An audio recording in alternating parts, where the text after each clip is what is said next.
Hi అండి. మొన్న ఒక సిక్ పేషెంట్ ని అడ్మిట్ చేసాం అనమాట. బాగా సిక్ పేషెంట్ అయితే అతనికి వెంటిలేటర్ మీద పెట్టినప్పుడు సెడేషన్ ఇస్తాం, అంటే ఏంటంటే మత్తు ఇచ్చేస్తాం అనమాట. అయితే అతని అటెండెంట్ కొంచెం నాకు తెలిసిన ఆయన వచ్చి సార్ ఏంటి సార్ పేషెంట్ చనిపోయినట్టున్నాడు, చనిపోయిన అతనికి ట్రీట్మెంట్ ఇస్తున్నారు ఏంటి అని చెప్పేసి అడిగాడు అనమాట. సో ఇంక నేనేం మాట్లాడలేదు, భయ ఒకసారి లోపలికి రా అని తీసుకెళ్లి అతని చేయి పట్టుకోపించా. రేడియల్ పల్స్ అంటారంటే మనకి ఇటువైపు పల్స్ తెలుస్తుంది.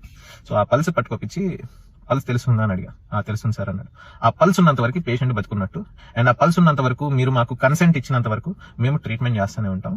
సో జనరల్ గా ఏంటంటే సినిమాల్లో అలా స్టోరీలు చూపిస్తూ ఉంటారు, ఎక్కడో ఒక చోట జరిగే వెరీ రేర్ న్యూస్ ని చూపించేసి ఇలా హాస్పిటల్స్ లో చచ్చిపోయిన పేషెంట్స్ కి ట్రీట్మెంట్ ఇచ్చి డబ్బులు తీసుకుంటారు అని చెప్పేసి చూపించి మనోడికి డౌట్ వచ్చింది. సో మీకు ఏదైనా డౌట్ వచ్చినప్పుడు clear it then and there itself. వెళ్ళి అక్కడ ఉన్న డాక్టర్ నో లేకపోతే నర్స్ నో వెళ్ళి ఒకసారి నేను పల్స్ చూడాలనుకుంటున్నాను మా పేషెంట్ ది, అంటే మీరేంటంటే డౌట్ఫుల్ గా కాకుండా చూడాలనుకుంటున్నాం sir, we want to feel the pulse అని చెప్పేసి, లేకపోతే హార్ట్ బీట్ వినాలనుకుంటున్నాం అంటే మీకు స్టెథోస్కోప్ కూడా ఇస్తారు. So that is the last resort అనమాట. ఎందుకంటే బాగా సిక్ పేషెంట్స్ లో కొన్నిసార్లు మనకి డౌట్ వచ్చి క్లియర్, ఇప్పుడు బార్బర్ దగ్గరికి వెళ్తాం భయ్యా, న్యూస్ లో వస్తుంది ఇలా బార్బర్లు హెయిర్ కట్ చేసేటప్పుడు హెచ్ఐవి బ్లడ్ ని మనకి కోసేసి కలిపేస్తున్నారు, మనకి హెచ్ఐవి తెప్పిస్తున్నారు న్యూస్ లో చూసామనుకో, నువ్వు బార్బర్ దగ్గరికి వెళ్ళాక నీకు పొరపాటున కోసుకుందనుకో, నీకు ఇంటికి వచ్చాక ఇంకా నీకు నిద్ర పట్టదు హెచ్ఐవి టెస్టులు చేయించుకున్న దాకా.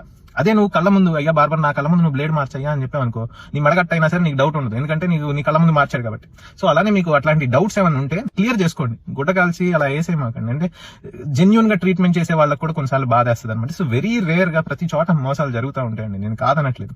But you cannot just generalize it, అన్ని చోట్ల ఇంతే చేస్తారు, అన్ని హాస్పిటల్ ఇంతే చేస్తారు అనుకోవడం తప్పండి. రెండో విషయం ఏంటంటే, బతుకున్న పేషెంట్ ని చచ్చిపోయాడు అని చెప్తారు ఏంటి సార్ అని అంటారు. ఏంటంటే ఇంకోసారి ఏమైందంటే పేషెంట్ చనిపోయాడు అనమాట.